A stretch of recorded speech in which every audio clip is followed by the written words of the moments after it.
Quando você entra no estádio vazio, no Morumbi vazio hoje, para mim à noite ainda, você consegue escutar a voz do torcedor cantando numa noite de Libertadores. Então, assim, se você ficar em silêncio no Morumbi, mesmo aos 40 e tantos anos, você ainda vai lembrar dos grandes jogos que você fez, porque o barulho do torcedor ele está sempre presente, mesmo com as arquibancadas vazias. Para a gente que viveu, né, para mim e para tantos outros que viveram essa história de uma maneira, de uma parceria tão grande, porque eu aprendi não a jogar pelo São Paulo, eu aprendi a torcer pelo São Paulo.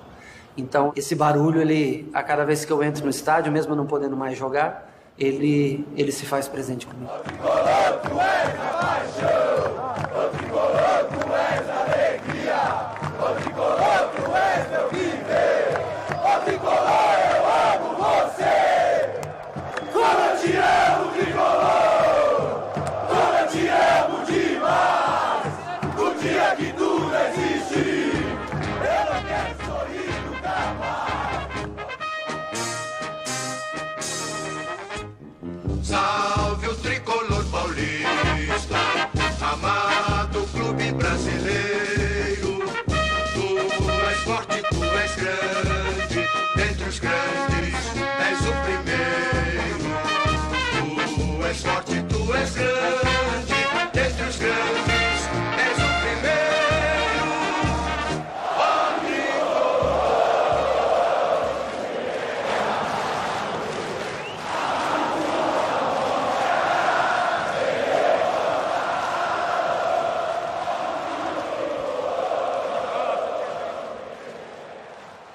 Como começou o São Paulo Futebol Clube? Então, a primeira coisa que eu falo é: não existia o São Paulo da Floresta. São Paulo é um só desde 1930. Mesmas cores, mesma camisa, mesmo símbolo. São Paulo Futebol Clube nasceu da dissidência de jogadores e sócios do Clube Atlético Paulistano, que havia abandonado o futebol, se uniram com o clube, a Associação Atlética das Palmeiras. O Paulistano foi o primeiro grande clube brasileiro, tinha feito aquela viagem para a Europa, para a França principalmente, em 25, foi quando o mundo descobriu o Brasil, futebolisticamente falando.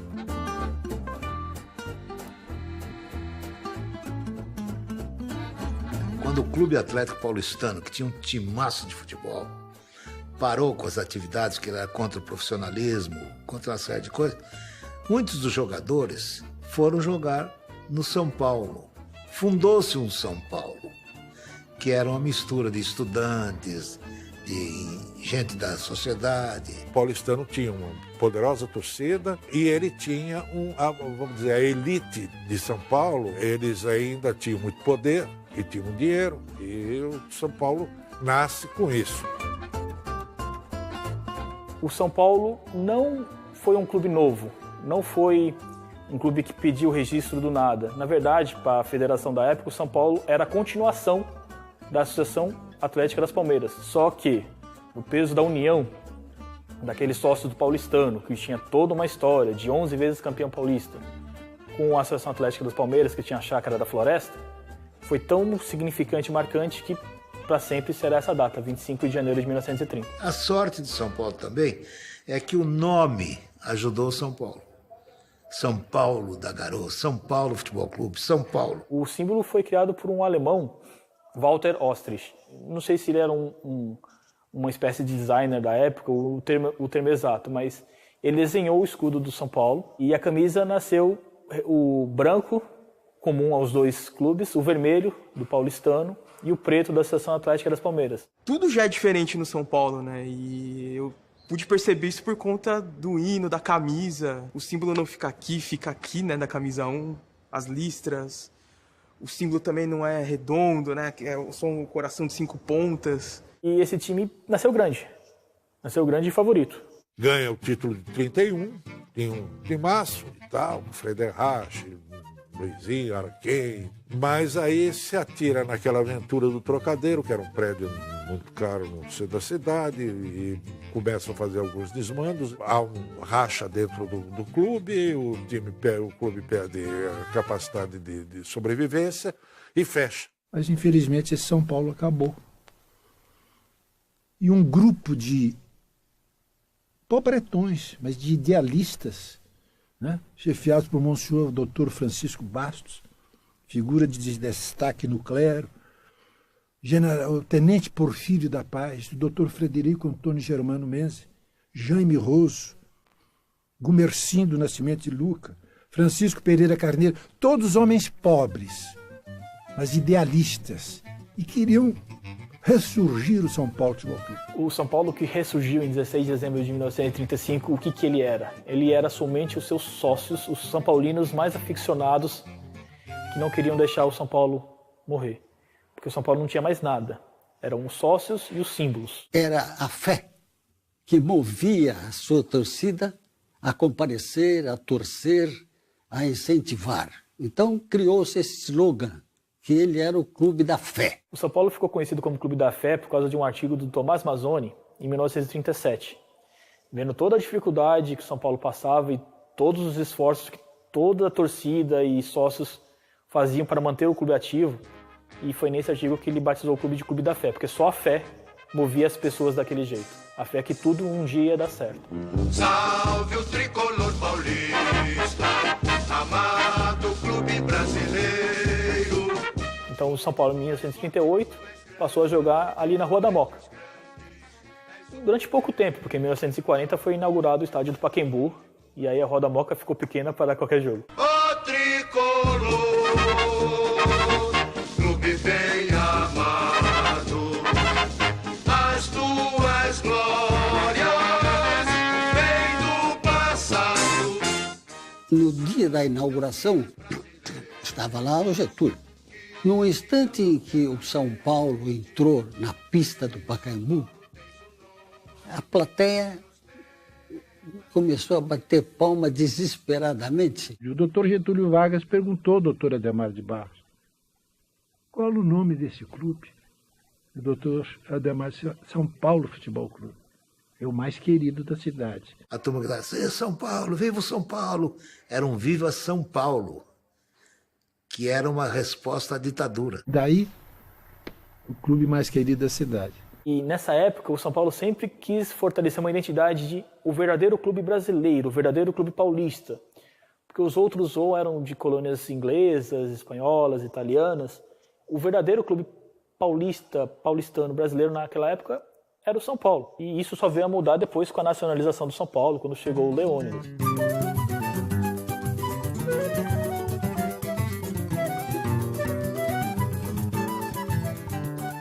O Leônidas tinha parado de jogar no Flamengo. E aí nasceu a ideia, no São Paulo, de promover algo impensável na época.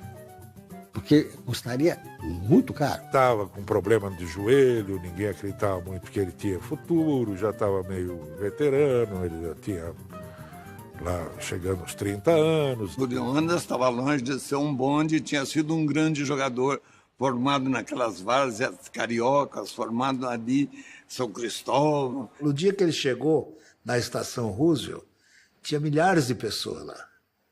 E ele ficou entusiasmado. O Leônidas foi carregado nos braços do povo até a sede do São Paulo, na Avenida Ipiranga. Foi um acontecimento inusitado. E muito mais inusitado a estreia dele. No dia 4 de maio de 42, ele estreou pelo São Paulo no Pacaembu, no jogo que até hoje é o recorde público do Pacaembu contra o Corinthians. Foi 3-3 o jogo. O que ele conhecia de futebol era uma coisa fantástica, porque ele era um homem bastante completo. Ele batia bem de pé esquerdo e pé direito, cabeceava bem. Então ele tinha todas as qualidades para ser um atacante completo, e ele era. No terceiro jogo dele, contra o Palestra, um clássico, ele fez o primeiro gol de bicicleta e o Geraldo José de Almeida foi a loucura no rádio. O bonde de 200 contos marcou de bicicleta. Não, acabou com a história. De bicicleta, o bonde de 200 contos fez um gol de bicicleta. Ele foi um gênio do futebol. Todo mundo conhece. O nome Diamante Negra veio da França em 38, né? Eu posso me considerar, talvez, o homem que difundiu, porque fazia com mais constância esses lances, e talvez tivesse sido mais feliz. Mas não tem a veleidade de ser o criador, o autor do lance de bicicleta, não. Que foi denominado depois de bicicleta. Antes se usava, dizia que era Belfort, outro era Pucheta. Haviam várias denominações desse próprio lance. Mas acabou os críticos brasileiros achando que os movimentos se assimilavam muito com a bicicleta ao inverso, que é com os pés para baixo, mas que nós fazíamos com os pés para cima. E aí começou aquele timaço, né? Gijo, Piolim, Renganeschi, Lezinho, Sastre, Leônidas, Remo, Pardal, Teixeirinha. E essa equipe acabou sendo conhecida como rolo compressor. Esse time começou a dar ao São Paulo uma super força. E então os adversários do São Paulo diziam que ele seria campeão quando a moeda caísse de pé. Se der cara é o Corinthians, se der coroa é o Palmeiras. E o representante do São Paulo inconformado. E o São Paulo, para ser campeão tem que ser o quê? Aí teriam respondido, só se a moeda caísse em pé. Ela caiu em pé, deu São Paulo. O próprio Leônidas se encarregou de, no momento em que o São Paulo conquistou o título, ele pegou uma moeda e conseguiu colocá-la em pé. E isso foi um acontecimento que, obviamente, nunca foi esquecido, né? De 43, o forte do São Paulo era a linha ofensiva. Tinha Leônidas, tinha Sastre, tinha Remo, tinha Pardal. A partir de 46, 47, fortaleceu o meio de campo, Rui, Bauer e Noronha. Eram 3 jogadores de uma técnica esmerada, muita elegância no toque de bola, no passe. Então, o São Paulo era um time que privilegiava a classe. Não era um time de correria, jogava tecnicamente muito bom. E essa fase é a fase áurea do São Paulo. Um timaço, novamente, e talvez tenha sido o maior time da história do São Paulo, né?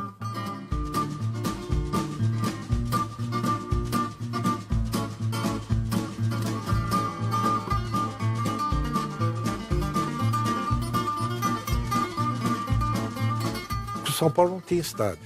São Paulo tinha o Canindé. E o Canindé era um tanto vergonhoso. Muita gente fala que São Paulo, na Revolução, na guerra, tomou conta daquele clube que pertencia aos alemães.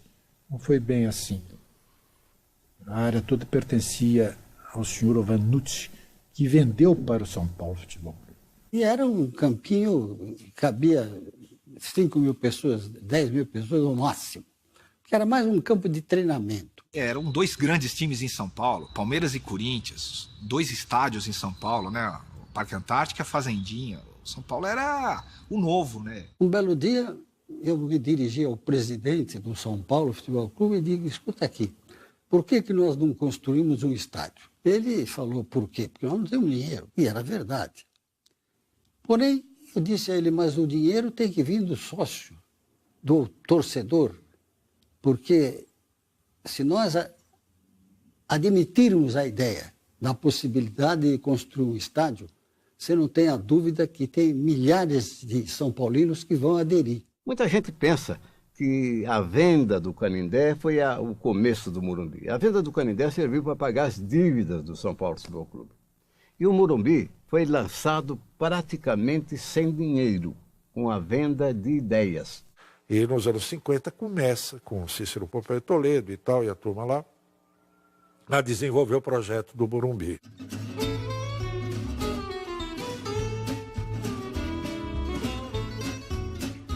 Em 15 de agosto de 1952, chamou para benzer o local Monsenhor Francisco Bastos. Foi lançada a pedra fundamental do estádio, ainda sem projeto.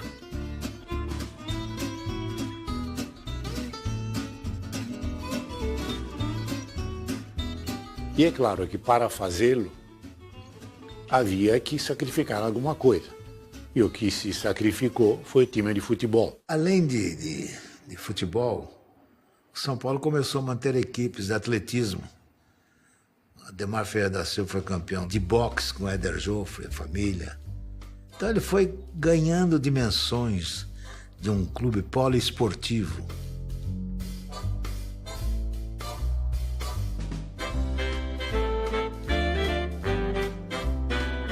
Eu comecei pelo São Paulo Futebol Clube e terminei como São Paulino no boxe. Ele começou treinando desde pequeno na academia do próprio pai, o argentino Kid Joffre, e a academia sempre foi ligada ao São Paulo. Então, enquanto ele era atleta amador, ele era um atleta filiado pelo São Paulo Futebol Clube. Depois que se profissionalizou, perde esse vínculo, só que ele sempre manteve isso no coração. Aí, nas Olimpíadas, não podia disputar pelo time. Era pelo país. Então, eu disputei pelo Brasil, mas São Paulino.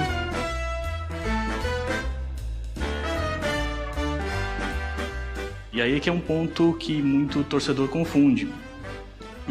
Muitos pensavam que as estrelas douradas eram por causa do Mundial, do futebol, mas não era por causa dos recordes mundiais do Ademar Ferreira da Silva. Durante muitos anos, eu participei com a camisa do São Paulo Futebol Clube, a ponto de a diretoria reunida modificar estatutos e que fosse colocada na bandeira do São Paulo, logo após 52, uma estrelinha de ouro. No México, ao recobrar para o Brasil o recorde mundial, o São Paulo colocou a segunda estrelinha. São as duas estrelas que tem na bandeira do São Paulo. Porque recorde mundial de atletismo e Olimpíada e Pan-Americano não era fácil. E o Ademar foi fantástico, fantástico. Eu sou São Paulino e sempre dei o meu sangue para o São Paulo Futebol Clube. A primeira grande imagem que sempre me vem à mente do São Paulo é 1957, com dois nomes. Bela Gutmann como técnico, Zizinho como jogador. Porque tem técnico que mandava fazer, faz isso, faz aquilo, mas não ensinava como é que era. E o Bela Gutmann não. Ele imaginava mais ou menos o que ele queria e fazia a gente jogar a forma mais fácil possível. Era de um lado para o outro, do outro para cá. Era um negócio de zigue-zague dentro do campo.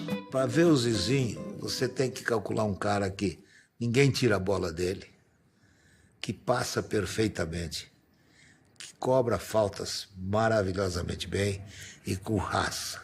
Na minha opinião, e de um tal de Pelé, foi o jogador mais completo que eu vi jogar, né? E o Zizinho veio e deu o campeonato 57 para o São Paulo. Era uma equipe forte, tecnicamente muito boa, e foi campeão com muita facilidade, não tinha dificuldade de jogar. Portanto, o São Paulo tinha uma grande equipe.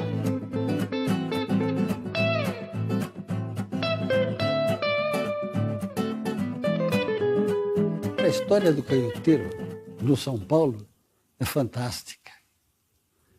Porque um belo dia aparece um ex-técnico de futebol com uma magristela lá, que ninguém tinha ouvido falar nele. E ele dizia para o Fiola: põe ele para treinar que vocês vão ver o talento que vocês estão contratando. E o Zizinho dizia assim: o grande, jogando pelas beiradas, o grande foi canhoteiro. E a Garrincha era um louco. O Zizinho me disse isso. Foi a maior ponta que eu vi jogar no mundo. Foi o canhoteiro. A bola podia vir vesga do jeito que fosse, ele punha a ponta do pé esquerdo, trazia a bichinha. Driblava, ele driblava para fora, para dentro, no meio das pernas. Fazia o diabo, não dá para acreditar. E cruzava sempre na cabeça dos caras. Eu vi o canhoteiro perguntar sempre pro seu João, era o cozinheiro. Falei: seu João, não vai esquecer da minha vitamina. E ele, pô, eu comigo pensava: pô, mas esse cara joga tanto, que vitamina que ele toma? Acho que eu também vou, né? Vai marcar nessa, né? Na cozinha do Pacaembu tinha 2 entradas, né? E ele vinha por aqui, eu falei: bom, eu vou dar um jeito de ir por lá e ver que vitamina é essa. Era um copo de caipira desse tamanho, esses copão grandão, liso. Na primeira fase, as obras não eram tão pesadas. Era nivelamento, assoreamento, era a construção das sistemas de drenagem. O concreto erguido mesmo não foi nessa fase. começou justamente em 1956 para 57, que foi o último título do São Paulo nos anos 50. A partir daí é que os discursos rarearam, porque ou é jogador ou é concreto. Havia muita gente que nem admitia a ideia de pensar tirar um dinheiro do estádio para fazer futebol. E o meu grande trabalho era convencer o São Paulino. Quando a coisa não ia bem, o futebol não ia bem, mas vamos ter paciência. Temos que chegar lá. Temos que construir a base para depois obter os resultados. São Paulo, nesse período, ele teve 2 grandes jogadores. O Roberto Dias foi criado no São Paulo. O Roberto Dias foi o São Paulo. Ele chorava, ele vibrava, ele lutava. E era um bom jogador. Tinha uma estatura mediana para jogar na posição em que ele jogava. Mas era um grande jogador. E teve o Benê, médio volante, médio volante, que era do Guarani. O que valia era a expectativa da construção do Morumbi, né? Aqui cada sócio ajudou. E eu era um sócio. Então, eu e meus colegas lá do Mackenzie contribuíamos. O Morumbi foi feito pelos sócios, com dinheiro dos sócios. A gente atendia o sócio ou não sócio, ia na casa deles para vender a cadeira cativa. Eu vim de várias cadeiras cativas, mas o campeão era o seu José Poi mesmo. Não havia São Paulino que não tivesse o prazer de receber a visita do astro que ele idolatrava, né? O Morumbi é o sonho tricolor que o saudoso Cícero Pompeu de Toledo plantou e que Laudo Natel e seus companheiros fizeram germinar. O São Paulo Futebol Clube, que tinha de seu apenas 11 camisas e uma tradição de fé inquebrantável, hoje é isto. Um clube que honra o slogan de São Paulo, a cidade que mais cresce no mundo. É o maior patrimônio esportivo já construído pela iniciativa particular. O monumental estádio Cícero Pompeu de Toledo já é uma realidade. Este é o São Paulo Futebol Clube de hoje, que não para de crescer. Sua fé fez brotar do solo do Morumbi um sonho que parecia impossível. Toda inauguração provoca interesse, não apenas na torcida, mas no público em geral, porque inaugurava-se o melhor e o maior estádio de São Paulo. Esse dia foi um dia de glória, inauguração do Morumbi.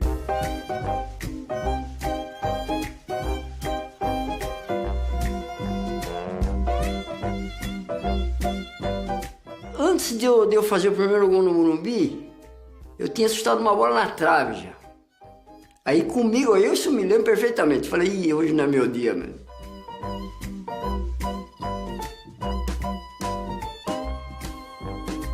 Aos 12 minutos, o Sporting que estava atacando, o Fernando Sato, ele desarmou, entregou para o Gonçalo, e eu desloquei para o meio, e o Jonas foi para a ponta direita. E o Gonçalo lançou o Jonas. E o Jonas caprichou no cruzamento e eu subi na frente do Gino Orlando e fiz o gol. E como foi um meio mergulho, a imprensa já saiu logo na semana seguinte falando, não, agora não é mais gol de mergulho, é gol de peixinho. Quando você fala São Paulo, você associa o Morumbi. Por exemplo, se o São Paulo tivesse que sair daqui hoje, ia criar uma crise de identidade brutal, porque não vai ser mais o São Paulo do Morumbi. Um estádio que, como diziam na época da construção, era para ser do tamanho do sonho do São Paulo, do tamanho do sonho do São Paulino. Eu acho que foi o melhor investimento naquela época, um sonho que parecia absurdo. Eu acho que foi a melhor coisa que o São Paulino fez. Todos estão sempre aqui comigo, torcendo por esse clube, por esse time, por esse estádio que nós transformamos sempre no campo dos sonhos. Você não imagina, quando eu chego perto do Morumbi, a satisfação que a gente tem. São coisas indescritíveis, sabe? É difícil você pôr para fora o que você sente.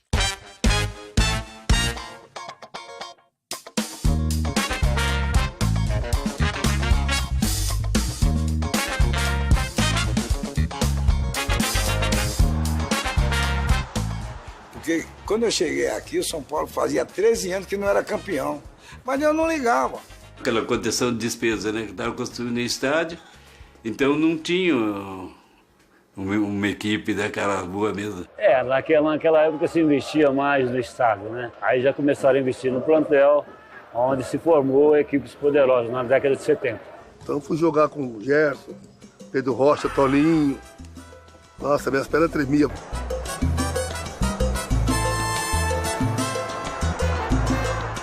Pedro Rocha, um jogador extraordinário, uma figura humana incrível. Era um jogador que, ao mesmo tempo, era meio armador, ele era um goleador. Pedro era um jogador brilhante, era um gentleman, né, jogando futebol. Ele dava muita força pra gente que era jovem, né? Tinha o Muricy, tinha o Serginho, tinha o Zé Carlos. Aquele time de São Paulo de 70 e 71 ganhava de 1-0, 1-0 era goleada. Todo fechadinho atrás, bola pro Gerson, Gerson pro Teto, Teto troma com o goleiro, Toninho vem e faz o gol. Sai, entrando o Teto, sobrou para Toninho, atenção, caiu o primeiro gol, Toninho! Aí o São Paulo começa a ganhar, que era uma novidade. Assim que o Morumbi foi entregue, eu falei, agora eu preciso montar uma equipe para tentar ganhar um campeonato, para dar uma satisfação para essa torcida. E tive sorte que logo no primeiro ano ganhei um campeonato, no segundo ano tornei a ganhar. Na minha época tem que ganhar. Joguei de São Paulo. Não adianta, tem que ganhar. Para mim, a melhor fase da minha carreira foi nessa época. 7-1, 7-2. Na área, Toninho, boa jogada, Toninho, gol! Participei da Libertadores de 72, mas a grande frustração foi a de 74. Chegamos na final com o Independente.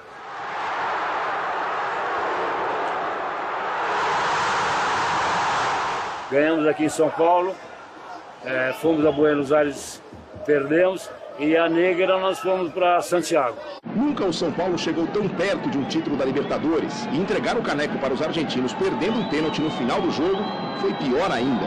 Zé Carlos Serrão ficou marcado na lista negra da torcida tricolor. Ninguém quis bater o pênalti, entendeu? Ele não era o batedor oficial do São Paulo, né? Era outros mais experientes, mas sentiram na hora que a coisa estava muita pressão, e aí ele resolveu bater e perdeu e ficou marcado por isso. E a gente foi campeão em 75. Não era um timaço, mas era a união muito boa. Correu para a bola, tirou, defende Valdir! Campeão no São Paulo! Campeão paulista de 1975! Aí foi se descobrir o tamanho da torcida do São Paulo. Pelo menos ter ideia do tamanho da torcida do São Paulo. Serginho também foi. Tocou. Chicão levantou. Vai Serginho, atenção! São Paulo! Primeiro gol! Serginho! Aí pegou naquela fase que o Serginho, o Chulapa foi suspenso, né? Até ficou fora da final. Atravessa Sérgio, São Paulo buscando. Serginho empata no último instante o São Paulo. Luiz Côntaro não marcou. Luiz Côntaro deu um impedimento. A minha Copa realmente era 78, né? Tava numa fase espetacular no São Paulo, tava voando mesmo, né? E aí teve esse episódio. Deu dar um bico na canela do Bandeirinha. Vandevaldo Rangel deu impedimento. E o Serginho, inconformado, foi e chutou. Se eu soubesse que eu ia tomar onda, eu tinha arrancado a perna dele fora. Podia fazer aquilo, né?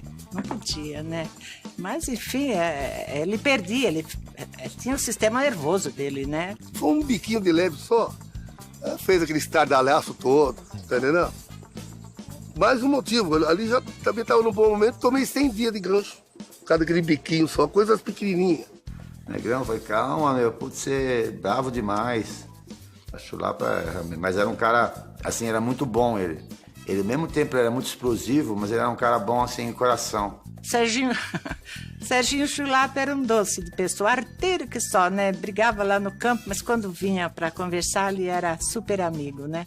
Eu encontrei bastante dificuldade, bastante obstáculo na minha carreira mesmo aqui dentro de São Paulo. Mas eu soube suprir essa má fase que eu tive aí uns tempo atrás, desde o começo do juvenil. E graças a Deus consegui pular todos os obstáculos tranquilamente. No começo foi visto pela torcida do São Paulo com certa distância, é um grosso. Mas não era nada. Pô, a gente jogava muito bem. Eu me lembro, por exemplo, da estreia do Serginho. Serginho, esse que está ali atrás, conhecido depois como Serginho Chulapa. E a própria paixão pelo Serginho fez com que a minha relação com o São Paulo tivesse um componente de uma inflamação de paixão, assim, onde eu passei a ir aos estádios quase que sempre. Ele fez não sei quantos gols aqui. Eu falei, negão, pelo menos uns 40% dos gols que você fez no São Paulo, fui eu que passei para você. Conseguir ser o maior artilheiro da história de um clube como o São Paulo, dá um currículo espetacular para mim, né? Feliz de ser o maior artilheiro até hoje, que dificilmente alguém pega. Tentaram me pegar, mas não conseguiram, né? Olha o segundo aí. Serginho arrematando com 3 atrás dele.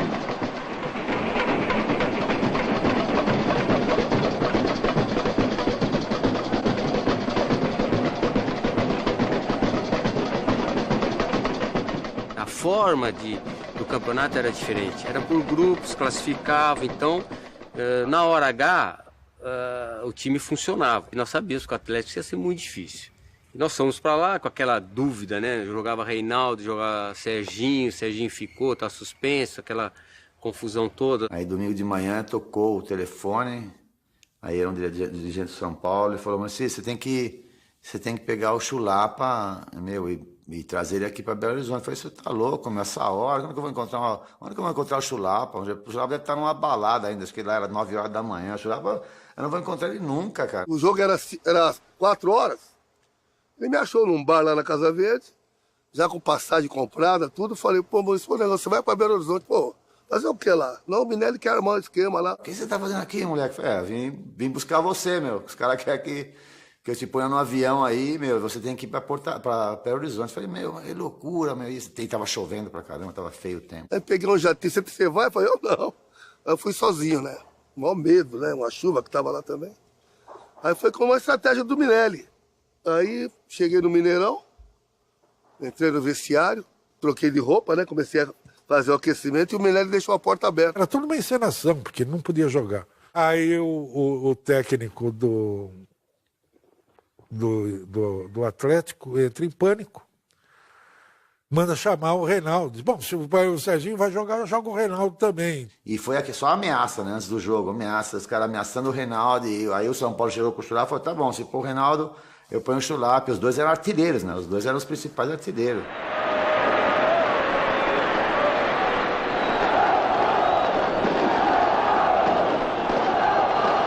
E acabou que aconteceu do empate. E eles não conseguiram fazer nada também. Tiveram chance nenhuma, tal. E foi pro pênalti. Pênalti agora é na malandragem, né? Eu saí fora, porque eu não sou de bater pênalti. A coisa voltou para mim, né? Eu falei, pô, eu preciso dar tirar um pouco a concentração desses jogadores. E eu comecei a falar, né, que o Atlético, vocês estavam nervosos, os jogadores estavam nervosos, que o Atlético tinha a responsabilidade de ganhar, que eu ia crescer dentro do gol, que o gol ia ficar pequenininho. Autoriza Toninho Cerezo.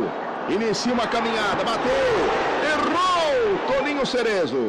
O humor desequilibra as pessoas. É a maneira mais inteligente de se fazer. Ele fazia isso, aquilo deixou o pessoal do Atlético, que era um time melhor na época. Até chegar a cobrança do Márcio, última cobrança.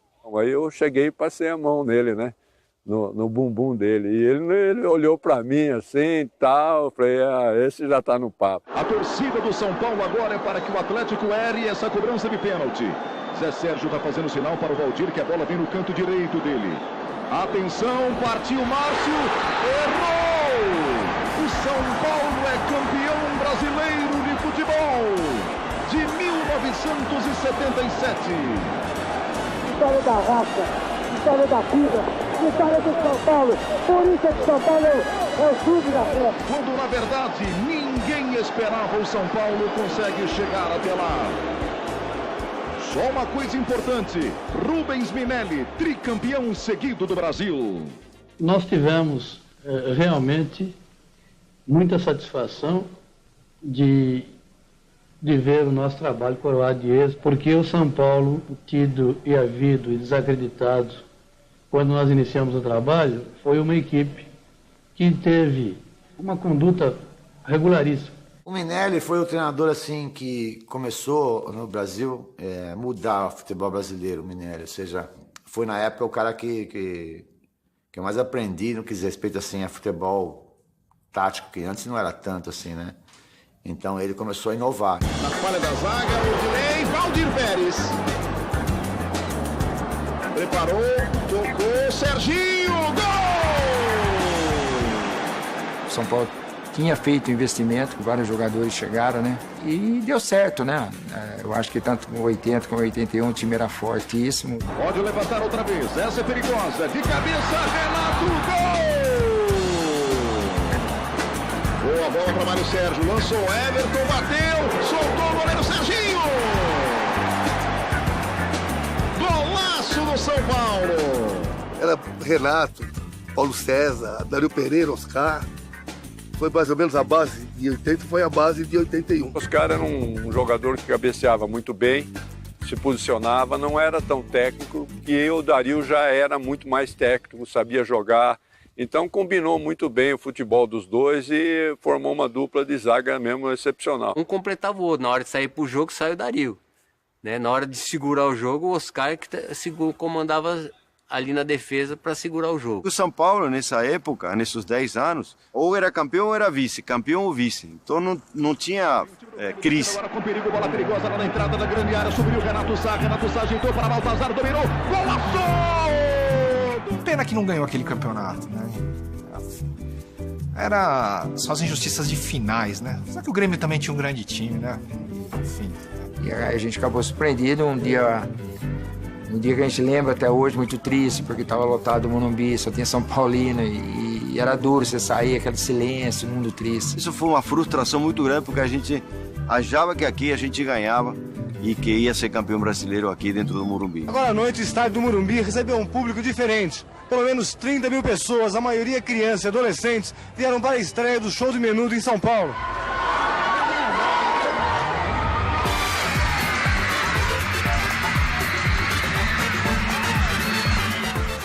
Onde eu me apaixonei realmente pelo São Paulo, sobre qualquer aspecto, foi dos Menudos. São Paulo vai ser agora, se segura na cadeira, vai ser agora, Sidney, que golaço do São Paulo! Aí você fala, né? Se levanta o peito e fala, sou São Paulino, né? E pode falar o que você quiser, mas o time que a gente tem, ninguém tem. Eu entrei como Menudo, assim, meio de gaiato, não, que eu já era um pouquinho veterano, já tava com 25 anos, era mais pros meninos que tava começando. Aí o levantamento pra segunda trave, pra cima, ele bateu cruzado, Miller emendou, gol!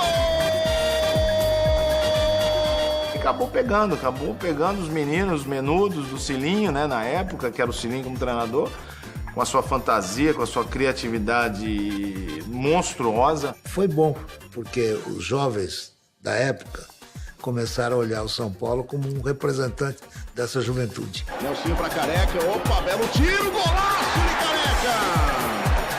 Golaço de Careca! O São Paulo tem um ótimo time, o São Paulo faz uma campanha sensacional e eu não tenho medo de transportar isso aos meus jogadores, à minha direção e principalmente à nação São Paulino. Vai terminar, vai ser agora! Acaba o jogo de... Salve o tricolor paulista, amado clube brasileiro. Realmente, o São Paulo tem muitos jogadores técnicos, muitos jogadores habilidosos, uma equipe realmente fantástica e foi comprovado no campeonato da temporada passada. Então a gente dava sustentação para os jogadores novos, né, jogar, né, e ficar tranquilo que a gente segurava atrás. Né? Então tinha uma mistura boa, né? Silas e Miller eram jovens, Sidney jovem. Aí já tinha Careca e o Pito um pouco mais experiente, né? Que dava sustentação. E aí no meio tinha o Bernardo, e também jogou Falcão. Né? Então, dessa forma, o time não tinha problema. Teve a saída do Serginho Chulapa, que tem seu histórico espetacular dentro do São Paulo. E teria que tentar fazer o igual ou tentar fazer melhor, né? Então, enfim, era uma missão bastante interessante. Área. Nelsinho vai tentar o cruzamento, olha o Careca, olha o gol! Careca foi uma aposta vencedora. Quando ele foi contratado lá em Campinas, havia muita esperança do que ele poderia fazer. Eu tinha um contrato já assinado com a Inter de Milão. Num convite, né, do São Paulo, eu balancei e foi a melhor coisa que aconteceu na minha vida, né? Para mim, o Careca foi o maior centroavante que o São Paulo já teve. E se marcar, um dos maiores que eu já vi jogar. E 10 anos depois a gente teve a experiência de ter uma segunda final no Brasileiro, né? São Paulo e Guarani. E, bom, Tava tudo certo para ir para Campinas, assistir o jogo, só faltava combinar com o tenente que combinava a escala de plantão do quartel. E, obviamente, a Lady Murphy atuou novamente e eu estava de escala de plantão no quartel naquela quarta-feira à noite. Só tinha uma opção, P3, o portão do posto 3 que tinha um vão por baixo e aí um rolamento e uma fuga, Campinas. Cruzamento rasteiro, Gilmar escapou, Nelsinho e o gol! Gol do Guarani! Gol contra de Nelsinho.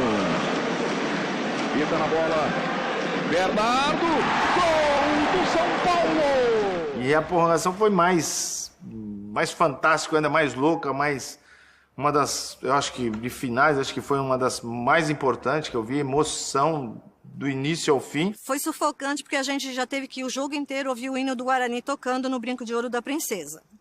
A torcida hostilizando o pouco de São Paulino que tinha, que a maioria era deles, né? No final ainda, a gente perdendo, né? Ainda o Gilmar ainda me sai jogando com o Wagner. Acho que o Wagner deu aquele bicão da zaga e Pita, que não era cabeceador, daquela resvalada. E eu pedindo pro Gilmar quebrar em cima de mim essa bola, né? Pra mim tentar fazer uma situação pra gente, tava acabando o tempo. Foi um lance, assim, absurdo, né? Pra você imaginar o Pita ganhar de cabeça no meio de zagueiro e dar aquela casquinha pro Careca. Sei lá, faltava 5 segundos pra acabar o jogo. E alguma coisa já tava me dizendo, essa bola vai cair, essa bola vai chegar dessa forma. Eu fechei os olhos e falava assim pra mim, eu não sei se eu abro pra ver ou se eu fecho pra não ver o que vai acontecer. O Wagner vai mandar a bola lá pra frente, na direção do Pita, desviou na esquerda pra Careca, olha o gol! Gol do São Paulo! Careca aos 13 minutos do segundo tempo da prorrogação, empata o jogo no Brinco de Ouro! Bati, soltei a perna esquerda, se pega na cabeça do Sérgio Nery, arrancava a cabeça dele. 2-2, e agora, seja o que Deus quiser, né? Agora é cobrança de pênalti. No momento eu tava, uma vibração, empolgado por ter feito o gol. E ali, na hora que eu cheguei, os caras, deixa o Careca bater. Eu nunca fui grande batedor de pênalti, mas eu sempre encarei, sem problema nenhum. Primeira cobrança para o São Paulo. E aí vem Careca. Aquela adrenalina, Careca fez um baita golaço. Careca colocando, defendeu Sérgio Nery. Erra o pênalti. A hora que o Careca perdeu, cara, falei, não é possível que o São Paulo vai perder essa final, depois de ter feito tudo isso, né? Mas tudo bem. Toma pouca distância, João Paulo. Foi pra bola. Alto por cima. Perdeu. Joga pra fora, João Paulo. Eu nem me lembro direito como foi a sequência dos pênaltis. Eu só sei que a hora que chegou pro Wagner bater o último, né? E que tinha que fazer. Nossa, cara, ajoelhei e comecei. Essa bola tem que entrar, cara. Atenção, torcedor tricolor, o São Paulo pode ser campeão brasileiro agora. Wagner vem pra cobrança, vai ser agora. Wagner! Gol! São Paulo campeão brasileiro de 86. São Paulo campeão, uma semana de detenção usando verde, da farda. Mas embaixo tava a camisa do tricolor, porque fiquei feliz, preso, vendo o jogo, não tinha o que fazer mesmo, vendo o jogo, replays, e foi o primeiro título brasileiro que a gente assistiu aí com o Tricolor, que foi emocionante com um grupo de amigos lá no Brinco de Ouro. E aí perdeu o Careca, mesmo assim em 87 ainda foi campeão com o Lê, e depois foi campeão de novo em 89. Foi a época que o São Paulo começou a perceber que a prata da casa era um bom caminho, viu? E acho que desde então começaram a aparecer jogadores, tem apostado nessa ficha até hoje, Cotia, enfim. Esses caras são os pais de Cotia, né, os menudos. Ali o São Paulo realmente se firmou com uma grande torcida, a torcida cresceu, até o ponto do Tele Santana, que realmente, né, trouxe uma galera jovem para o São Paulo. O primeiro grande São Paulo da minha geração, que nasceu no começo da década de 70, foi a tal máquina tricolor do início da década de 80. Aquele time começava com o Valdir Pérez e terminava no Zé Sérgio. Depois, esse apelido voltou também na fase do Tele Santana com um nome mais moderno. Virou a máquina mortífera.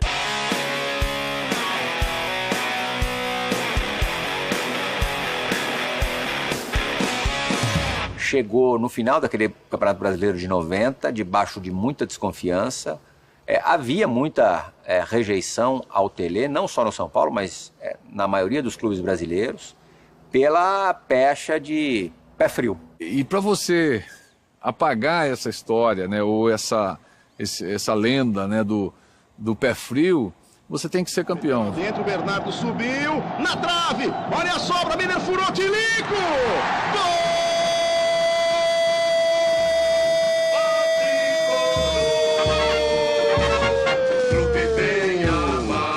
Mário Tilico para o São Paulo, 3 minutos do segundo tempo.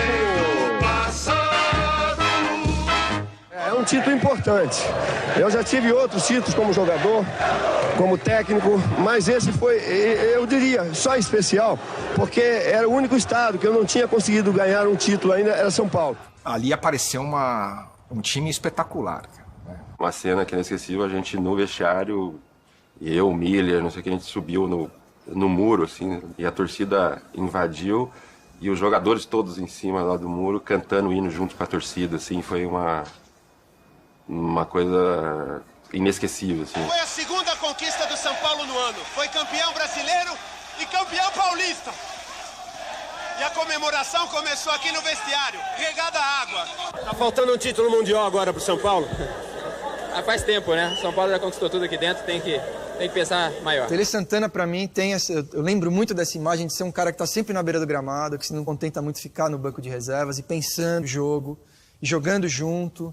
E cara que conhecia futebol muito bem, foi um grande jogador. Ele impunha aquela maneira de jogar, ele impunha alguns fundamentos de passe, principalmente passe, ele não admitia o cara errar um passe. O Cafu mesmo, um jogador que com a força de vontade que ele tem, ele melhorou demais jogando ali pela lateral direita, vai, treina, domina, passa, cruza, ele cruzava tanta bola, eu dizia para Cafu, quando você vai fazer um cruzamento que joga a bola para fora, eu fico vermelho de frente da televisão, de vergonha de ver você fazer isso, porque a culpa não é bem sua, não, é de quem te dirige, é quem treina você, que não ensina. Ô, Cafu, não, Cafu, não! De vez em quando a gente reúne o pessoal, ainda começa a imitar o que o Tele falava, né? Mas uma coisa importante do Tele, eu falava pra todos os meninos que treinavam com a gente. Se o Tele tá pegando no seu pé, tira isso como uma boa, tira isso como uma lição, cara. Porque o Tele só pega no pé de quem ele gosta. Mas o São Paulo sempre foi uma característica de futebol bonito, principalmente por toda a história do Tele. Sempre se jogou bonito. E aí, no ano seguinte, em 92, eu não sabia o que era a Libertadores da América. Até ali não se dava muita importância para a Copa Libertadores, até o começo dessa campanha mesmo. A coisa foi ganhando corpo ao longo do torneio.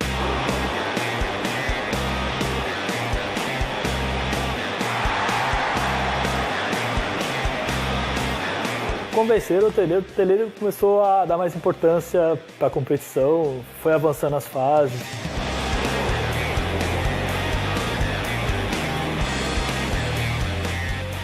Jogos extremamente violentos, as torcidas eram extremamente hostis, né, nos outros países, era complicado, né? Bomba, barulho, não sei o que, era um terrorismo cada jogo, jogando fora.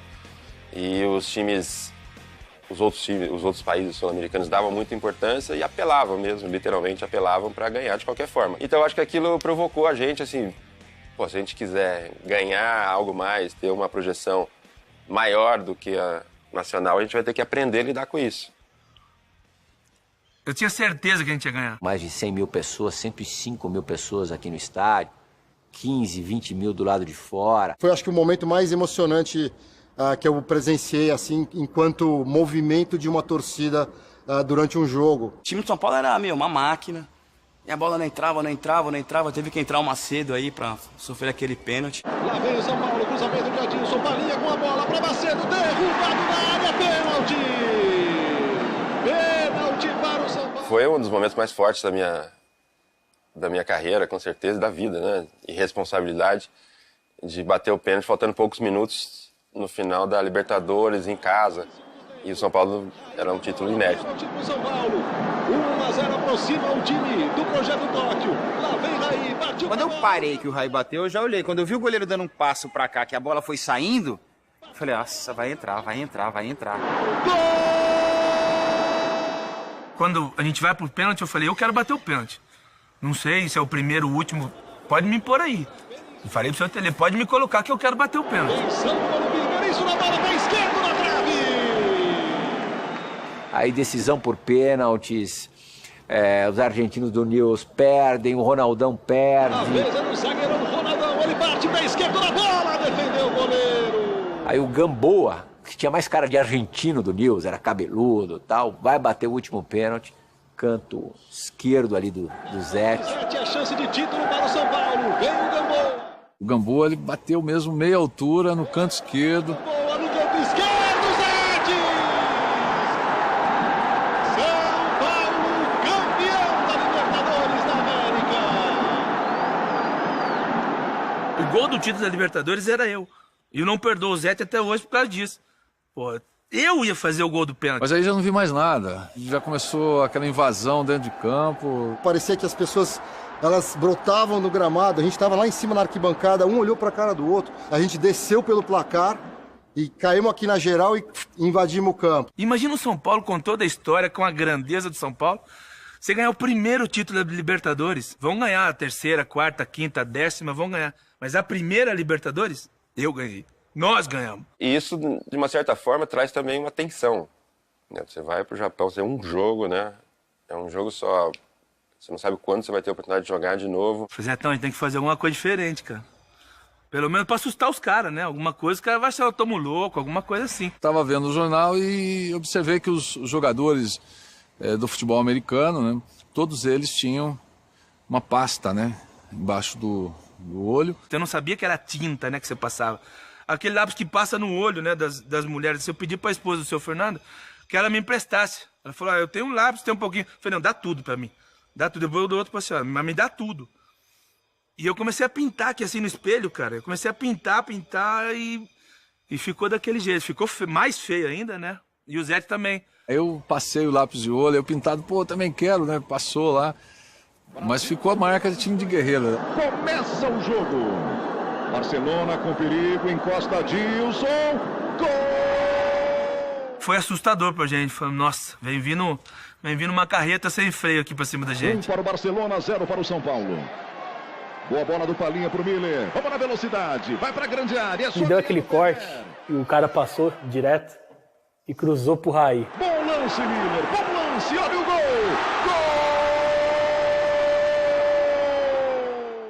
Segundo tempo, sem prorrogação, São Paulo 2-1. Vamos liquidar o Barcelona, liquidar. Os dois de Raí tá branco. Falta, Raí. Deu certo o Ronaldo, Palinha tentou. Falta. Aquela jogadinha de bater por cima da barreira, a gente fez o ano todo e nunca deu certo, né? Eu tava ali do lado, cara, eu falei, Raí, faz o gol que é o gol do título. Raí, faz o gol que é o gol do título, velho. Faz o gol que a gente não perde mais. Atenção do Raí. Tenta contra, viu, amigo? Pode bater até um pouquinho mais alto.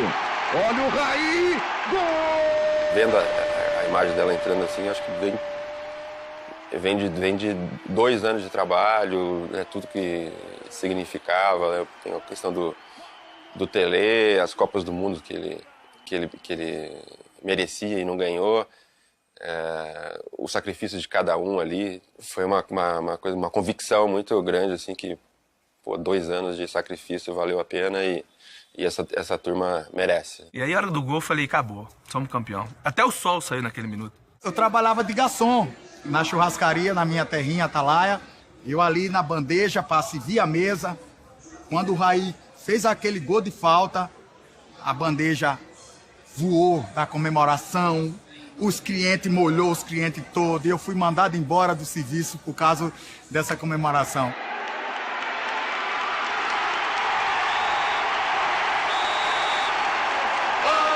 E eu perdi a força naquele momento, porque eu tinha deixado tudo dentro do jogo. A hora que acabou, eu falei, não, sou campeão, cara. Sou campeão do mundo.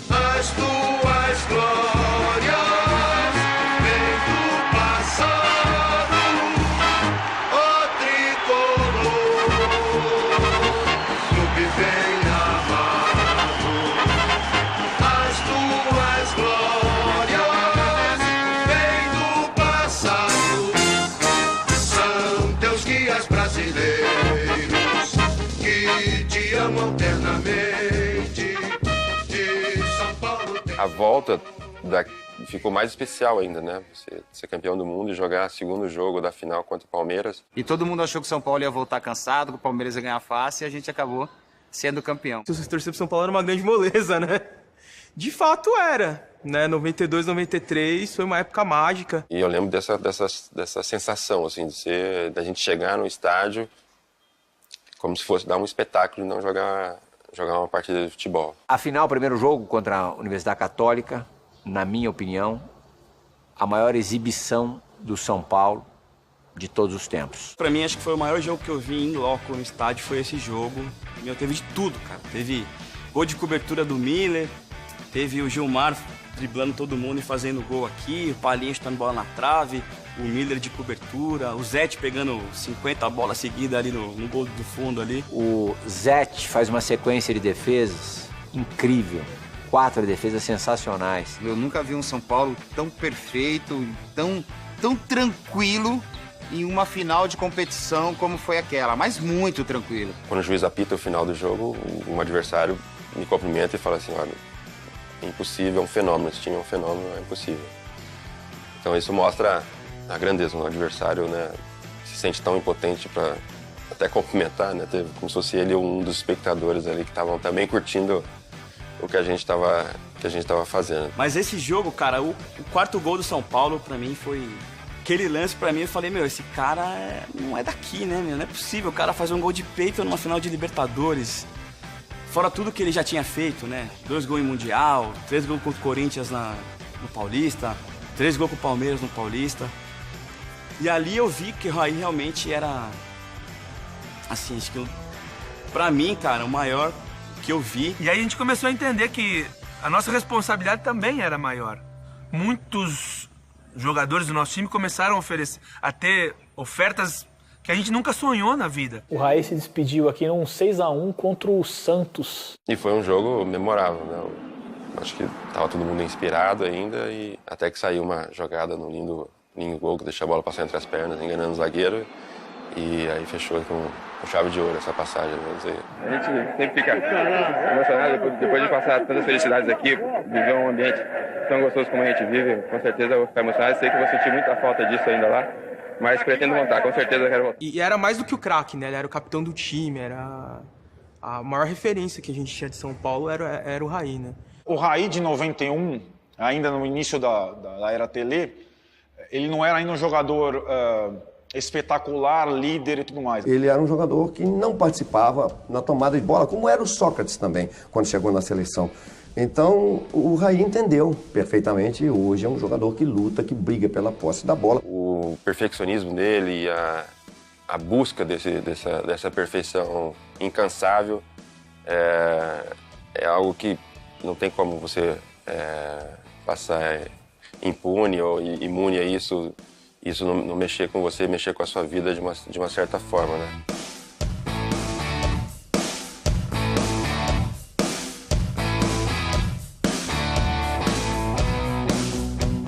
O cara fazia gol em todo jogo decisivo, cara. E meu pai, meus tios, meu irmão falavam, meu, hoje toca no Raí que é gol, cara. O segundo Mundial, talvez por tudo que já estava acontecendo diferente no futebol brasileiro, apesar de ter chegado com moral, não chegou da mesma forma como em 92. Mila achou que ia atropelar o São Paulo. E aí, filho, nosso time entrosadinho, nosso time certinho, experiência do Cerezo, experiência do Leonardo. Nós perdemos o Raí, muita gente achou que a gente não ia conseguir ser campeão novamente, porque tinha perdido o Raí, mas ganhamos experiência com o Toninho Cerezo e com o Léo. Eu sempre falava que não existe sorte, azar, existe o trabalho, né? O poder de reação, né? Que a gente executa no treinamento e você faz, né, essa ação num jogo. Bola para a grande área, 2 livres, gol! E o São Paulo cruzamento na esquerda, Cerezo!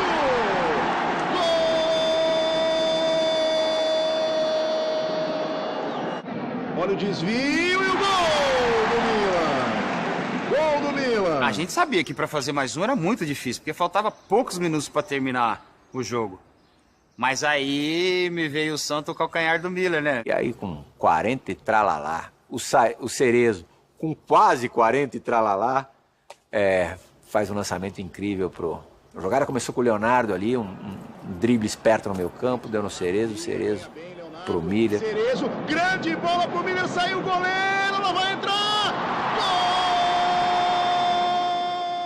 Gol! Uma jogada consciente, ele sabia que o goleiro ia espalmar, ele sabia que a bola ia bater no calcanhar dele, aí ele só fez o movimento do campo. Pô, vai desmerecer o nosso gol, Xará? Golaço do Miller de calcanhar, tanto é que ele fez assim pro goleiro aí, tá vendo? Vai tirando o meu gol aí que você vai ver. Ali você vê que foi um time. Foi, tipo, o efeito do Tele Santana, né? Instantes finais. Terminou! São Paulo bicampeão do mundo! Dentro do São Paulo, cada jogo que eles ganham, para mim, é uma vitória. Sempre, né? Mas quando eles ganharam aquele campeonato mundial, tudo lá foi muito bonito, né? Essas duas conquistas deu um grande salto na absorção de uma torcida fenomenal. Em 94, já no segundo semestre, a equipe já estava meio que se desfazendo, né? Era muito difícil ganhar Libertadores, meu. Ganhar 3 anos consecutivos, então, nossa, só o São Paulo ia fazer isso. Na minha cabeça, o tri já estava garantido, né? Morumbi lotado, aquela atmosfera de Libertadores. E ninguém esperava, né, que a derrota fosse acontecer. Então, assim, foram as primeiras sensações de derrota, assim, que eu tive com aquele time, que eu achava que nunca ia perder. A sensação era essa. Falei, meu, uma hora esses caras, como eles são super-heróis, eles vai chamar alguém, vai descer alguém voando aí, vai entrar e fazer o gol, entendeu? Era a sensação que a gente tinha, cara. Até hoje, assim, eu não consigo engolir essa... Não foi derrota, né? Mas engolir esse resultado. O Tele, ele no final, ele começou a ficar assim, normal, como todo técnico, desgastado, né? Porque o São Paulo, ele disputava tudo São Paulo naquela época, tudo. E ganhava praticamente tudo. O interesse meu também não seria sair do São Paulo.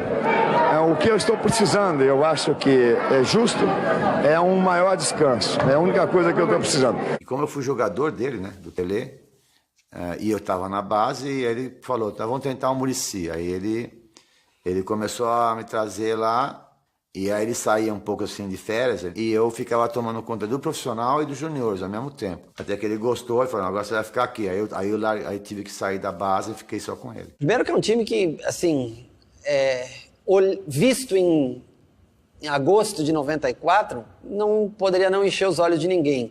Ele, visto 10 anos depois, você diria, pô, era um baita time, né? Só enfrentava o time com o time principal.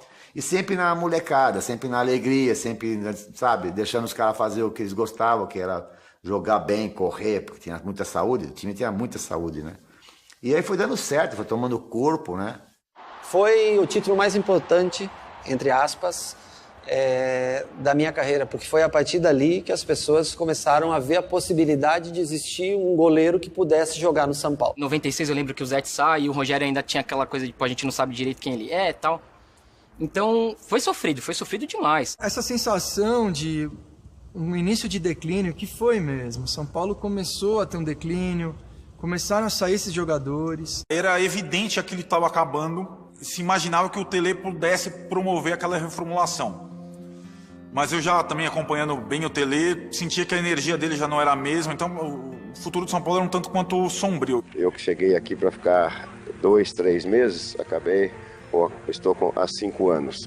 Portanto, é realmente uma data especial para qualquer técnico. Eu acho que devia ser assim nos outros clubes também, a permanência de um técnico, mesmo até nos momentos difíceis. Porque o Tele foi uma estrela que brilhou no São Paulo, né? Ele levou São Paulo à glória, né? Eu via quando chegava, que ele saía fora do Brasil, vinham os troféus de carrinho, né? Era um atrás do outro. Eu acho que o Tele veio para se glorificar no São Paulo. O Tele, ele trouxe uma maneira de pensar e de valorizar o futebol, de valorizar o treino, de valorizar o campo de jogo. São coisas assim que realmente revolucionaram. E no São Paulo, graças a Deus, ele deixou a marca, e uma marca profunda, muito, muito linda. Eu acho que o Tele conseguiu conseguir transferir a paixão que ele tinha pelo futebol para o torcedor do São Paulo, né? E é muito difícil uma torcida ter como principal ídolo um técnico, né? Isso é muito raro. Eu acho que não existe outro clube no Brasil com essa sinergia com o treinador, a ponto de o Tele, ainda hoje, ter o nome dele cantado nas grandes vitórias do São Paulo. Isso é espetacular.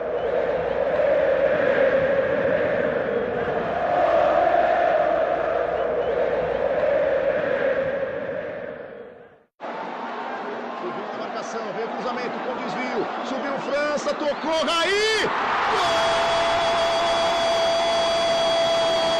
Aquele time era um time bacana de se jogar, e o fato da chegada do Raí, que eu acho que foi muito importante para mim. Eu que pude conviver com ele no início da década de 90, um cara que ganhou títulos importantíssimos pelo clube, tinha uma magia muito grande com o torcedor, da camisa 10, do cara que jogava de cabeça erguida. Na hora que ele subiu, o estádio veio abaixo, cara, porque era o cara que representava todas as conquistas do São Paulo naquela época, vencedor, decisivo, artilheiro, craque, né? Craque de bola. Já cheguei aqui me sentindo em casa, mesmo sendo outros jogadores, mas no clube, ali eu percebi a força da minha identificação com o São Paulo, né? Eu chego e me sinto completamente à vontade. Eu lembro do meu pai falando, cara, o Raí vai voltar. Agora a situação é diferente. E ele chega para uma final de Campeonato Paulista contra o Corinthians, baita rival que tinha ganhado da gente em 97, que foi uma final que eu sofri pra caramba. Eles ganharam o Campeonato Paulista da gente em 97.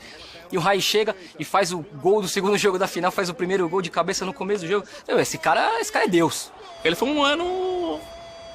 Não sente um de ressurgimento, mas deu uma alegria, né? Depois de uns anos de ostracismo, de ganhar nada, ver os rivais ganhando e a gente não. Ele valeu com um ânimo a mais, né, pra torcida. Chegou por um jogo só, fez um gol de cabeça e comemorou o título. Raí o terror do Morumbi, meu. E termina o jogo! O São Paulo é campeão paulista de 1998! Se eu não estivesse aqui, eu acho que seria o campeão. Mas pelo menos o pé quente de voltar na hora certa, no momento certo, pro time certo. Tudo isso mostra que eu tenho sorte e pé quente. Quando eu era auxiliar do Tele, né? O Rogério não jogava ainda, né? E ele era o único cara que treinava falta. Por incrível que pareça, era o único cara que batia falta. Ele ficava lá, mesmo não sendo titular, nada, acabava o treinamento, as turmas iam embora, ele ficava lá, batendo na trave. E eu ficava observando isso. Falei, pô, que coisa, né? E ninguém precisava incentivar ele. Ele pegava as bolas, punha a bolinha lá e começava a bater, isso sem jogar. Fazer um gol para um goleiro já era fantástico, já era especial. Fazer um gol em uma final, num clássico contra o Santos, aí eu acho que foi talvez a reafirmação ou a afirmação final que faltava para tirar qualquer dúvida, como que na época a imprensa criou, de valia a pena um goleiro bater faltas ou não. Eu acho que aquele gol naquela final foi o carimbo que era necessário para se confirmar que valia a pena. Pô, um gol de um goleiro numa final de campeonato, né? Então, até então tinha sido o momento máximo do Rogério com a camisa de São Paulo, né?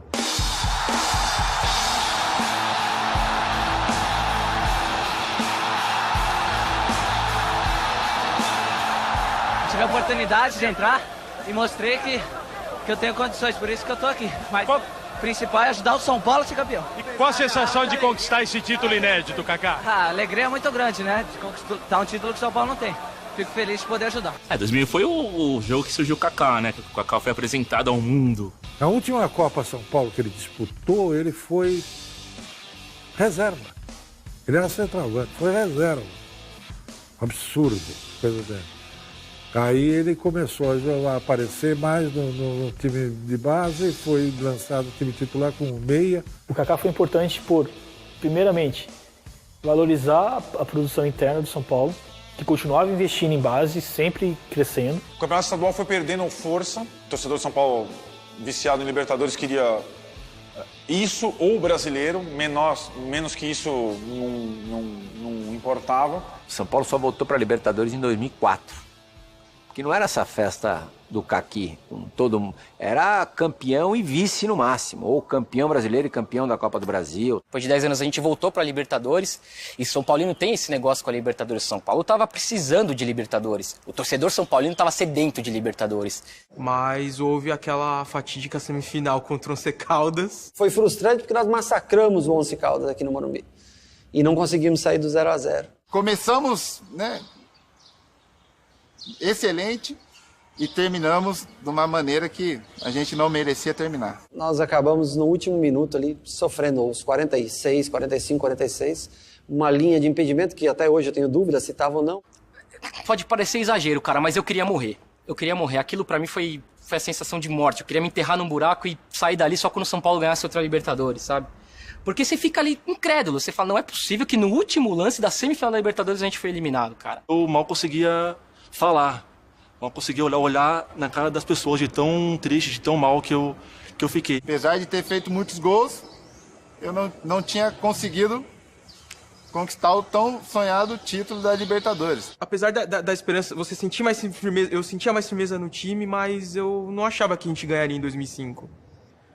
Aí a coisa foi tomando forma, a gente ganhou o Paulista, foi avançando. E o São Paulo tava tudo certo para começar uma Libertadores legal, aí perdeu o técnico. Não estou satisfeito em deixar, mas alguma coisa me chama que eu não sei explicar o que é. O Autuori depois deu sequência a esse trabalho. É claro que numa mudança de técnico incidem vários fatores, positivos e negativos. E o Rogério estava caminhando para uma coisa assim, é o goleiro artilheiro, vai ser o cara que mais partidas fará com a camisa do São Paulo, mas ele precisa ter uma taça, aquilo que simboliza, né? Já tinha 3 campeonatos paulistas, mas não era importante. Se tinha Copa Comembol, não era importante. Rio-São Paulo não era importante. Apesar do Campeonato Brasileiro a gente ter ido mal, lógico, a gente tá muito focado na Libertadores, troca de técnico. Mas eu acho que o Rogério Ceni ele tava tão focado, tão inabalável, né, meu, que ele segurou tudo aquilo, ele, praticamente.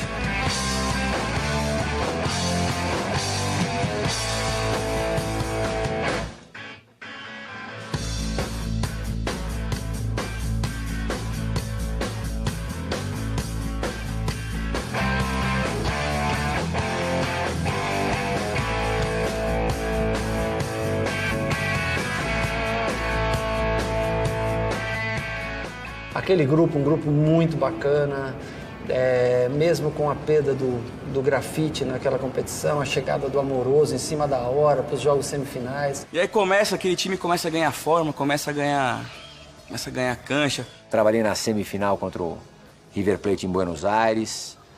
Dos jogos que eu vi o São Paulo fazer fora do Brasil em Libertadores, foi o melhor. O São Paulo foi o senhor absoluto do jogo. Quando me entrevistaram, falaram, e agora? Agora pode mudar o nome de Morumbi para Morumbi. E não tinha nem jogado, não sabia nem quem a gente ia enfrentar na final. A coisa mais gostosa que tem na Libertadores, que eu lembro mesmo, que marcou, a chegada no Morumbi. Você vê aquele mar de gente assim indo pro Morumbi, aquilo é fantástico. O que mais tem nessa hora é gente que chega e fala, cara, isso é só futebol, sabe? Se os caras estão ganhando muito, você tá aí, sofrendo. Não é, cara. Isso aí é o responsável por eu estudar e trabalhar de bom ou de mau humor, sabe? Os caras que entram ali vestindo a camisa do meu time são os caras que eu admiro, são os caras que eu quero torcer, são os caras que eu pago pra vir aqui gritar o nome deles, que eu tomo sol, tomo chuva, que eu viajo, que eu gasto o dinheiro que eu ganho ralando no trabalho. Então, pode até ser só futebol pra você, cara, mas pra mim não é. Pra mim isso aqui é sério, cara. Pra mim isso aqui é difícil. Quando machuca, é muito difícil. E quando a gente ganha, cara, é uma felicidade que parece que tudo na minha vida tá legal. E 2005 foi assim. 2005 foi a grande prova pra mim que tudo que eu tinha feito até então tava valendo a pena. E aquele foi um atropelo, né? Aquela final ali parecia realmente a final de 93 de novo, que eu tava revendo. Só que em vez do Zete era o Rogério, em vez do Raí era o Danilo, em vez do Miller era o Amoroso. O São Paulo passeou, né? 4-0, numa noite também mágica. Ver o time voltar a levantar taças importantes foi fundamental e foi um brinde, um prêmio para a nossa geração que sofreu tanto assim, né? Entre 94 e 2004, né? Esse é meu time de coração, eu jogo aqui faz 15 anos. Precisava desse título. E agora já pode trocar o nome para Morumbi, né? O Rogério levantando a taça, que era uma imagem que a torcida são paulina esperou demais. torceu demais para acontecer, mas mais do que os tantos milhões de São Paulinos aí que estão espalhados pelo mundo, o Rogério esperou demais aquele momento. Ele teve uma Libertadores soberba, o Rogério. Ele não só, como goleiro foi excepcional, como ele fez gols absurdos. Ele estava tudo que o cara fazia dava resultado. Eu só talvez conseguiria finalizar minha trajetória no São Paulo quando eu conseguisse voltar ao Japão numa outra condição. E aquela noite nos deu a oportunidade de carimbar o passaporte para o Japão no final do ano. O favorito era o Liverpool, de não sei quantos jogos invictos, não sei quantos jogos sem tomar gols. Lembro de assistir o jogo contra Liverpool e Saprissa, né? E os caras torcendo pro Saprissa, os meus companheiros de time, né? E eu falo para eles, né? Eu disse, pô, mas vocês têm certeza? Vocês acham mesmo que... E outra coisa, você já imaginou ser campeão do mundo? São Paulo e Saprissa, nunca ninguém vai lembrar da gente. E aí deu a lógica, deu o Liverpool no final. E talvez aí um dos momentos mais especiais, que foi aqueles 90 minutos contra o Liverpool. E contra o Liverpool é uma aberração, né? É uma coisa surreal.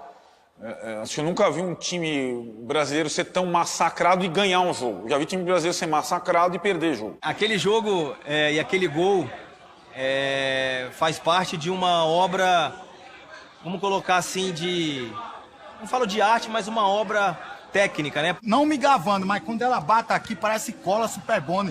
Ela fica, cara, ali do jeito que...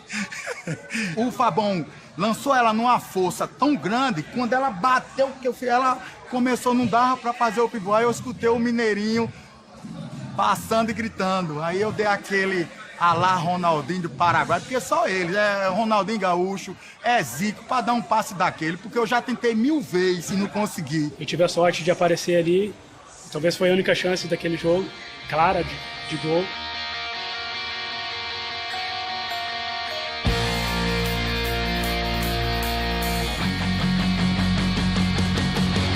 E aí o Mineirinho deixou a qualidade dele indiscutível, guardada lá no estádio de Yokohama. Não foi o gol do Mineiro, o gol de uma equipe que batalhou, uma equipe que tinha um ideal. Então eu não me considero um herói, mas todos aqueles que participaram, direto ou indiretamente, para que aquilo pudesse se realizar, são heróis. Mas chegou uma hora que a gente não conseguia nem sequer sair de contragolpe, que o jogo virou mais difícil. E como falei para você, o fator sorte, que também é importante neste futebol, né? Obviamente acompanhado com a monstruosidade de Rogério.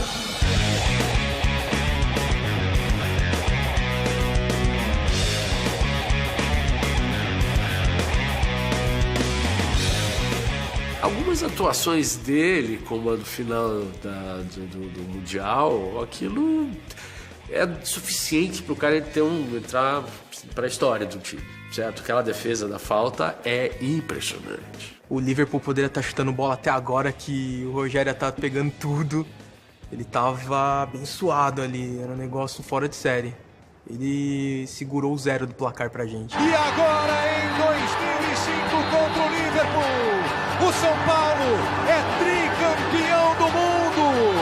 A invasão dos jogadores em campo, a festa da torcida em Yokohama. Aquele dia eu lembrei de 12 anos passados, lembrei de quando eu comecei a jogar no São Paulo em final de 96 para início de 97.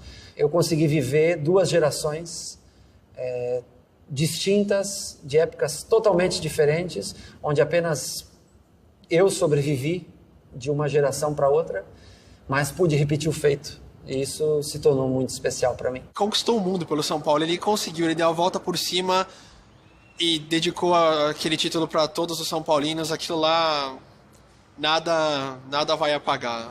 Somos o melhor time do mundo, pra quem não acreditou! O choro é livre! E o São Paulo de novo no topo do mundo. Vamos! Trimundial. Nunca mais acaba, isso aqui é pra eternidade. Eu que acompanhei todas essas fases, é a consistência e a evolução, assim, impressionante de cada fase. Primeiro ele foi meu calouro, depois um líder junto comigo e depois o maior ídolo da história ganhando mais um Mundial. É um goleiro que marcou a história do futebol mundial.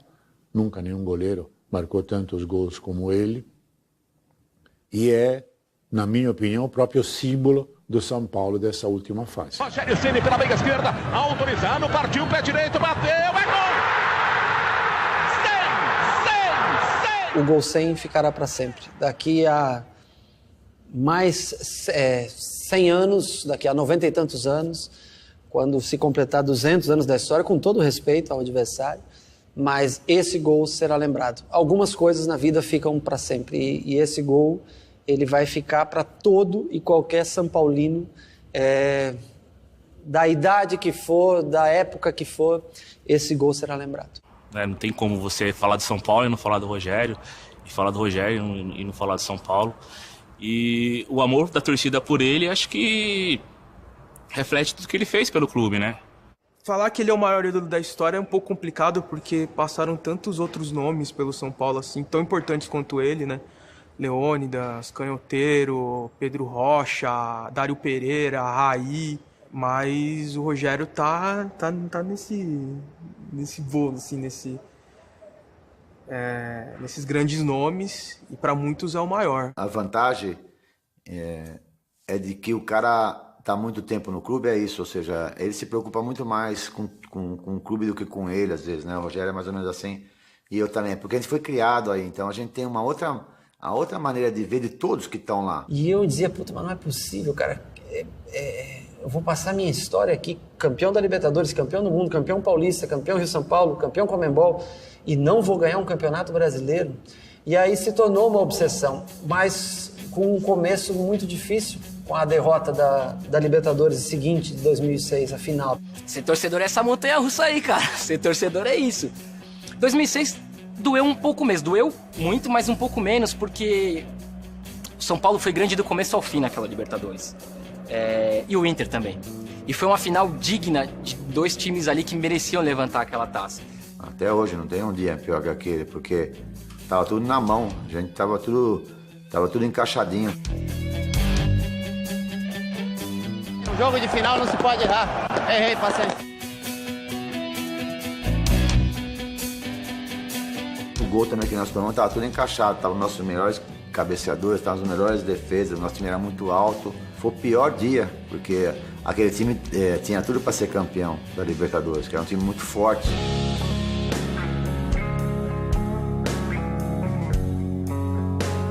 E eu falava pra eles, olha, eu sou pior quando eu perco o jogo, cara. Quando a gente perde, eu sou pior. E a expectativa era enorme em cima dele, porque eu lembro, a primeira coletiva do Muricy, eu lembro até hoje, ele falou, eu preciso mostrar pra esses caras, eles já ganharam tudo ano passado. Eu tenho que me virar aqui pra colocar fome nesses caras de novo. A gente perdeu a Libertadores, jogo seguinte, Cruzeiro, Mineirão, pelo Brasileiro. Um jogo que a derrota era muito provável, São Paulo toma 2-0 logo de cara. O Cruzeiro tem um pênalti para fazer o 3-0 e afundar a gente, né? Em crise, né? E o Rogério pega o pênalti e vai lá e faz 2 gols no jogo, empata o jogo. Aí eu falei, cara, a gente tá vivo nesse campeonato aí, dá pra brigar. Todos os campeonatos que você analisa, você sempre vai achar um jogo mais importante do campeonato, né? Eu acho que esse jogo foi um dos mais importantes pra gente em termos de moral. O nosso time ficou muito forte depois disso.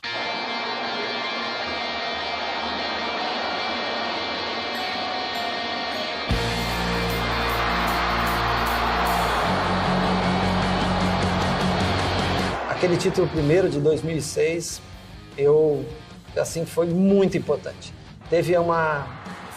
Foi equivalente à importância dele, pelo tempo que a gente não conquistava, ao Mundial do ano anterior.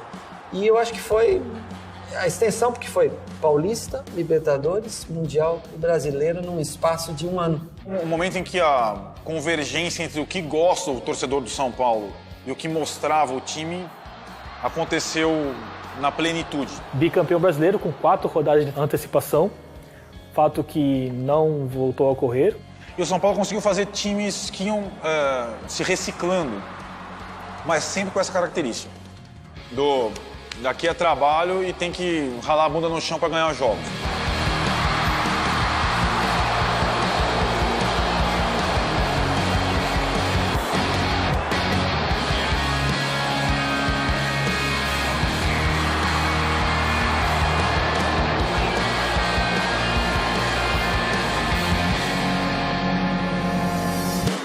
futebol brasileiro é difícil você repetir 3 vezes um feito com tantos times com chance de ser campeão. E 2008 foi o ano mais difícil da conquista, porque era um time já... Um ótimo time, mas com um elenco muito mais limitado, muito curto. Então, aquele ano, com todas as... Nós passamos 18 rodadas sem perder.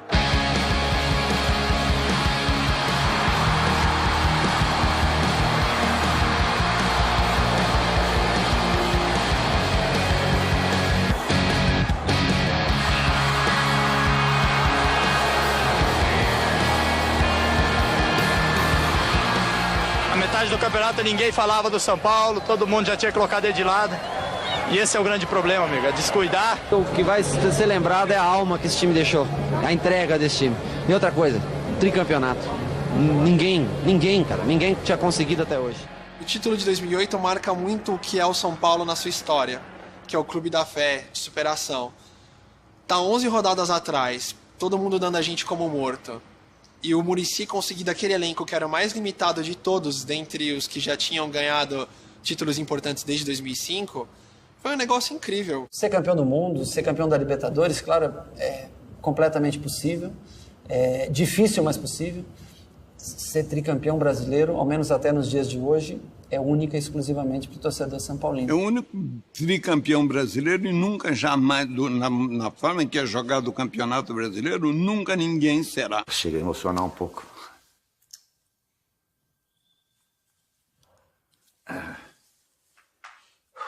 É difícil, né, no nosso país ser técnico e ser reconhecido, como você falou. Isso aconteceu comigo, eu estava no jogo contra o Cruzeiro na Libertadores agora, que eu estava em casa, estava aqui sozinho. Morumbi tinha 60 mil pessoas e quando o São Paulo entrou em campo, aquele negócio todo, o estado todo começou a gritar meu nome, uma coisa incrível. No sofá, falei, não é que eu estou acreditando que eu estou vendo, cara. Como essa torcida é incrível comigo, né? Porque eles gritaram o nome do Tele, é normal e acho que tem que ser feito sempre mesmo, porque o Tele fez muita coisa por esse clube, o Tele ensinou muita gente a ser sério, a ser correto, né? Como fez comigo também. Então, eu acho que eu não tenho essa história toda, né, para merecer isso, né?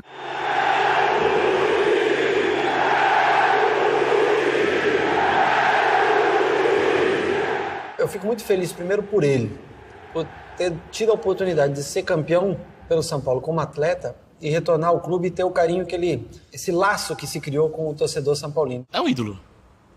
Acho que depois do Tele foi o grande técnico que eu, assim, da minha época de torcedor, que foi o segundo maior técnico que o São Paulo já teve, né? O mais vitorioso. Todas as torcidas gostam do cara. O cara veio aqui no Morumbi como técnico do Palmeiras, do Santos, e teve o nome dele gritado por todo mundo, cara. Por todo mundo. E não é desrespeito ao técnico que tá no seu time, é admiração pelo cara que foi sério, que se doou, sabe? Que tentou fazer o melhor pelo seu time. E fez, e conseguiu o resultado. Então, eu acho que no caso do Muricy, é só reconhecimento, porque ele merece, cara. Ele merece tudo que a torcida do São Paulo gosta dele, ele merece. Clube do coração, né? É o clube que eu nasci. Aí vem toda a história, né? Ídolos também atraem. O São Paulo teve alguns importantes, ou vários importantes. Raí, Tele Santana, que é o técnico ídolo, algo repetido com o Muricy Ramalho. E o Rogério Ceni. Tem muito São Paulino que é São Paulino por causa do Rogério, tem muito São Paulino que é São Paulino por causa do Raí, tem muito São Paulino que é muito São Paulino por causa do Tele, tem muito São Paulino que é muito São Paulino por causa do Muricy. Não que os outros times não sejam grandes, né? Eu gosto de respeitar a história dos outros times, mas São Paulo é diferente. E esse coração de 5 pontas mostra isso como ninguém, resume isso perfeitamente. Eu acordo, olho para esse escudo aqui e eu falo, caramba, eu torço para isso aí. É isso aí que eu amo, é esse time que eu quero estar junto pelo resto da minha vida, que não meça esforços para estar junto. Mesmo quando eu não estou com a camisa do São Paulo, eu sinto que eu levo o escudo dentro de mim, sabe? Então é essa relação que eu tenho com o São Paulo, com esse escudo aqui.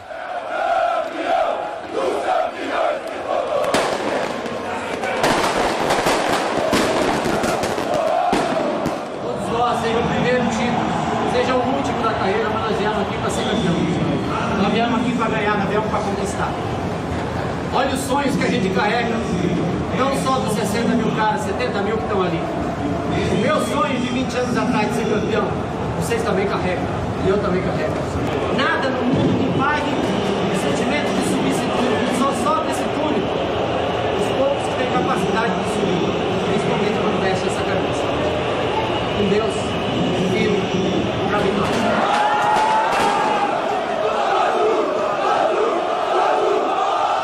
Para mim, o São Paulo Futebol Clube é algo eterno no meu coração. Se eu não tivesse vivido, talvez, essa história dessa maneira, eu talvez teria alguma frustração no futebol. Porque eu sei que eu cheguei no limite que eu podia chegar.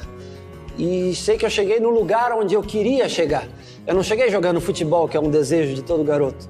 Eu cheguei jogando futebol no time que eu queria jogar.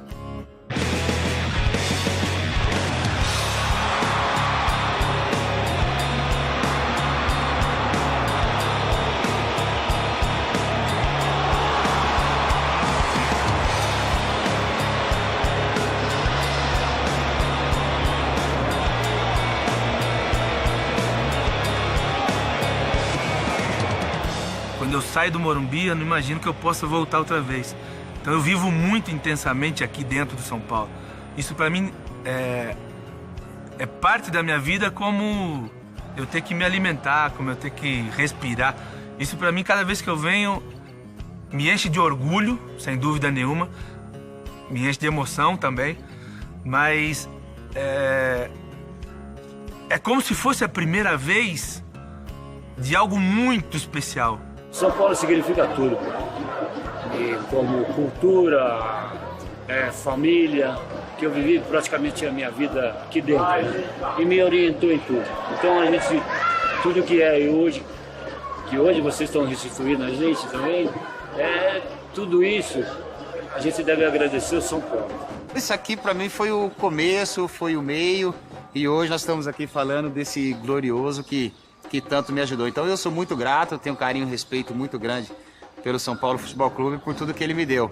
E eu procurei contribuir com o São Paulo com títulos, conquistando títulos e fazendo do São Paulo grande do jeito que ele é hoje.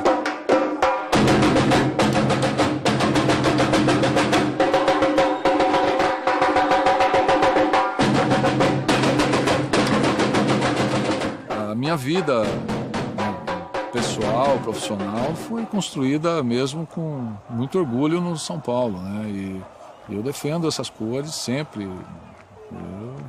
Minha vida, não tem jeito.